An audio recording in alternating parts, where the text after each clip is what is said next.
Tell me about a mass casualty call that you have been through and how it affected you and how you coped.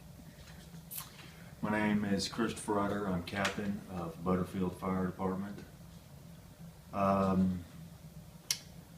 worst call that I've encountered with mass casualties was about 2 years ago. It was an apartment complex and there was 5 casualties. Hello, my name is Scott Brophy. I've been a firefighter for 17 and a half years. I'm here to talk about how to cope with Mass casualties. Mass casualties. with mass casualties. This one that I'm going to talk about is a fire that we had in a city not far from us. We were mutual aided, dispatched, paged out as a apartment structure fire. The call that we responded to was a mutual aid call to Wheaton. It was an apartment complex. It was about 3:45 in the morning. It was on Thanksgiving Day. And they said there was possible entrapment. The page came out for possible entrapment. They needed an engine, a tanker, and manpower. I responded to the station, my fire chief and my deputy chief. We responded in engine 1. And about 2 miles out, we actually could see the flames from it. So our thought process went from entering the structure to possibly save any trapped victims to recovery mode. We was preparing ourselves to what we were about to see on scene. We arrived on scene and it looked like a plane crashed into that apartment building. So the thought process and painting the picture like they tell us, as soon as you get the call, you have to start painting a picture of what the call looks like, and that dramatically changes once you arrive on scene. You have an idea what it is when the page goes out, but until you get on scene, you don't know. So your thought process is going to change at least 2 or 3 times. So when we were asked to search for the victims, they said that they'd actually had made contact with the ones that they thought were in there. And then they said that they had a family that is missing that no one has heard from since the fire started.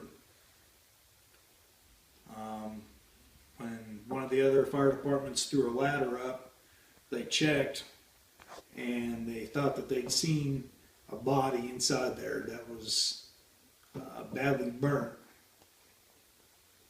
And so I was told by my deputy chief, which is now our assistant chief, to get up there and get them. So me and my partner Chris said, okay, we got another department to help us out. By this time we'd already called out a ladder truck from Monette City Fire Department so they could help in assisting us getting this contained. I said there's 40-mile-an-hour winds. So I set the ladder up on a charred beam, and everybody thought I was crazy because it was at an angle that probably shouldn't have been climbed, but I had to get to the people that were in there that they thought that they'd seen to be adults. I said, okay.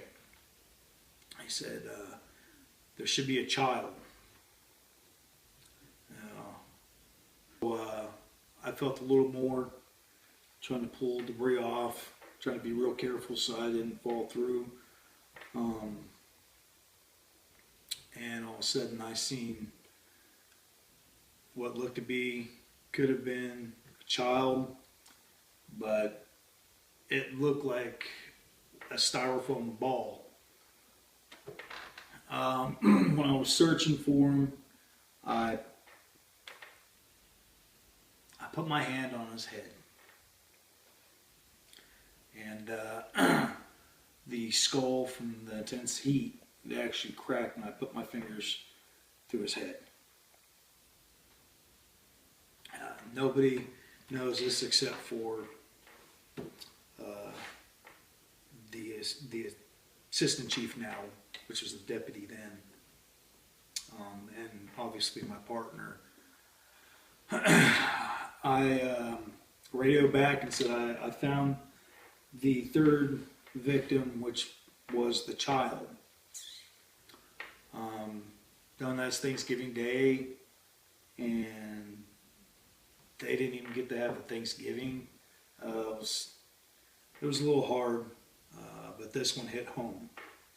Like I said, I've got a younger child, and so he got done taking his pictures.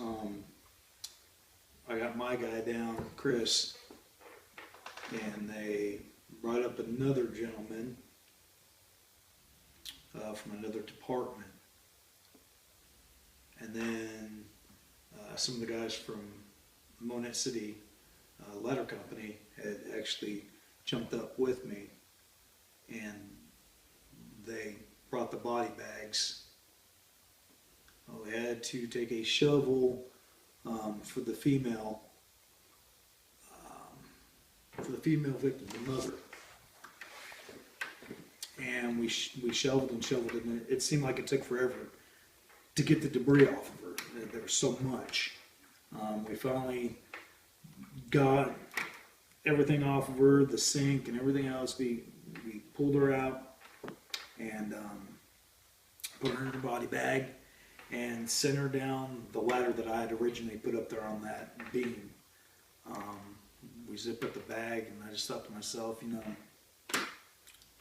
wow, this mother, it just shocks you. So then we went to the second victim, and like I said, you can tell if it was a guy or a girl at the time. Wasn't really worried about it at the time. Just that they were victims, innocent victims that lost their lives in a senseless fire.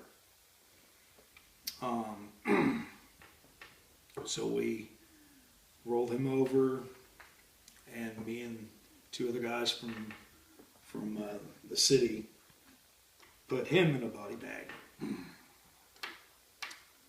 Put him down there.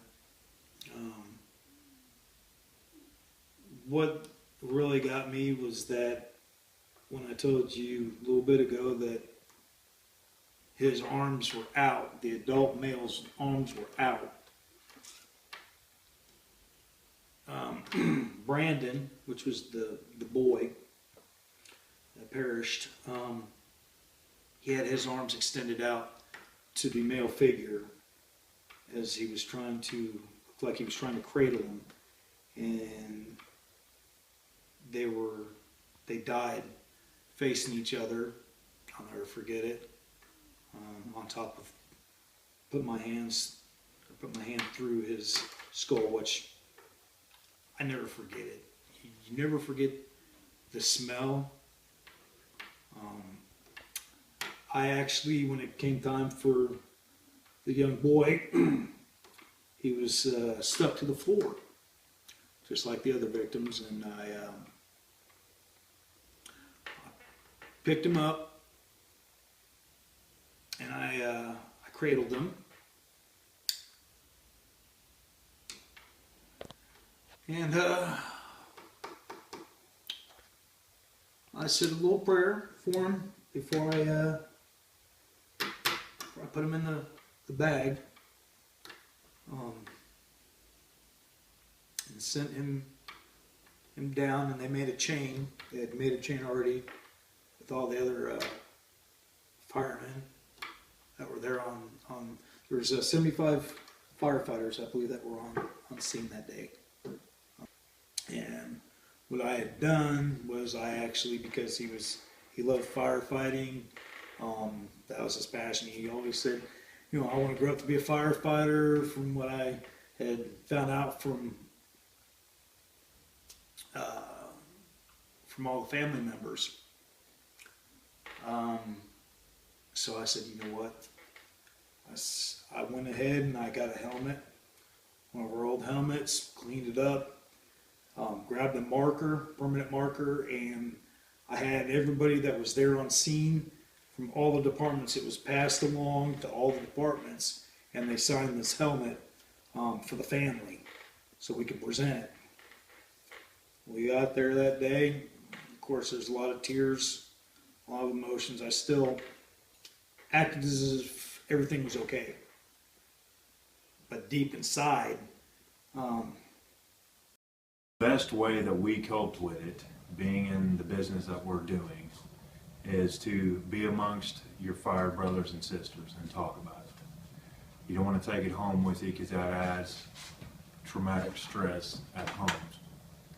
So when you're talking about it, you have to go in details also with it to get it off your chest. You have to describe what you've seen. Sometimes it's the bad things that mean the most to you and it affects you. You take a picture in your mind and that picture stays with you. So describing that to your other peers and talking about it, it relieves that pressure from you, and it also takes away the constant weight on your shoulders of that scene.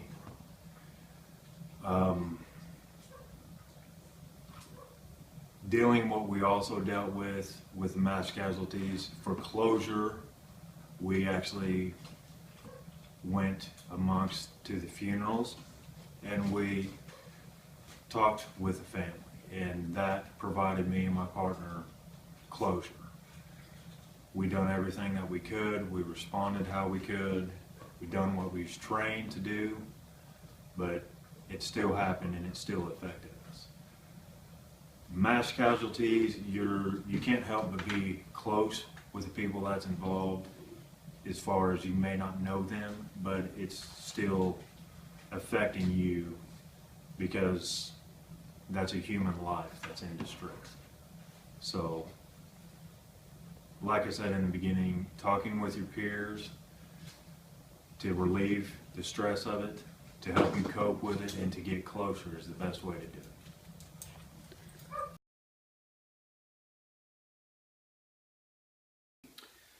all right, so I've got people that ask me, is that your son? And I said, no, that's not my son. I said, this young man died in a fire named Brandon. And this is the reason why I keep him on my desk, so it reminds me of why I do this.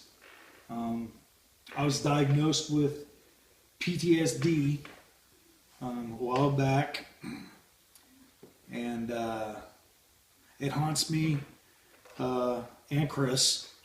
I think about him all the time. Thanksgiving Day is just a horrible day for me now. You're supposed to give thanks and all that, but when you got this young man that and his mom that didn't have a chance